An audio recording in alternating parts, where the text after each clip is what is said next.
Hi Space Cats, it's me Jules with a useful video if you're on your beginner journey to writing or illustrating children's books.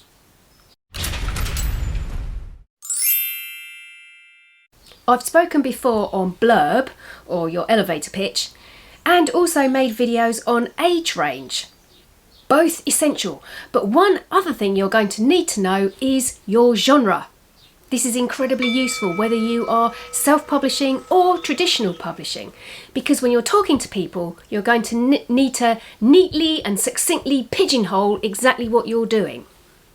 So, what do I mean by genre?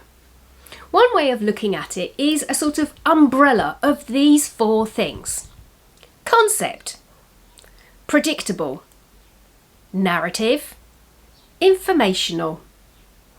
Within these categories are more in-depth ones, like fairy tales or science books. Let's take a look at the first one. Concept. These are books that introduce a concept to the reader. For the youngest ones, it might be books about colour or numbers or the alphabet. For the 3 years plus age range, there are picture books that explain an idea, an object or emotion. For example, a book on happiness or sadness, or how time on a clock works, or textures. As a new author and illustrator, if you really want to be working on a book for babies, like a board book, that can be pretty tricky, simply because it is really expensive to print board books. Having a look today, I saw one printer giving a quote for 100 copies of the board book, which might be where you would start, at coming up for almost $10 per printed board book. And that was just for a few pages. Whereas if you bought 2,000, that drops dramatically to something like $1.50. So you can see, unless you are wanting to produce thousands and thousands of copies, it really does price you out of the market. However, don't let that put you off if you think you've got a really great idea. Make a dummy copy of it and send it off to a publisher to see what they think. But just make sure that that's not your only copy, just in case it goes missing. I have a little bit of experience in writing a concept book, because back at the beginning of 2020, I co-wrote such a book with Professor Sarah Uni and Professor Katie Laird of De Montfort University about the need for good hand hygiene in the face of the oncoming pandemic. Predictable. These books are for slightly older children, the 3 to 6 year olds, and usually are picture books. They might feature rhyme or rhythm or repetitive words or phrases. The idea is to engage the young reader so they really feel they have some input, and it gives them some confidence to know how stories work. A good example of this is Where the Wild Things Are.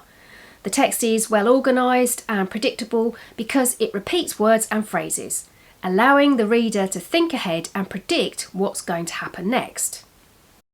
Narrative. This is the sort of book that I generally write. Narrative books have characters, a problem, and a plot to resolve that problem. These books can help children see how characters deal with common issues or situations. They can also help ignite the imagination.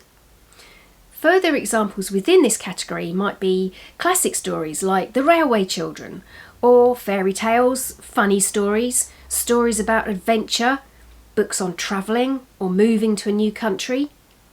The list is fairly bottomless when you're talking about narrative stories. This genre is what you might immediately think of when considering children's books. It tells a story using character development and dialogue, a setting and a metaphorical journey that takes the character from one point to another. A good example of this is Dick Whittington. Narrative books can be for any age. The complexity of the characters and plot will increase with the expected age of the reader, so a narrative picture book should have around 600 words or so, an easy reader for 5 to 7 year olds up to 2,500. Chapter books are for the 7 to 9 year olds and typically have 10 to 12,000 words. A middle grade 8 to 12 year olds 30 to 50,000 words. For young adult stories, themes are more developed and typically can have up to 75,000 words. informational non-fiction.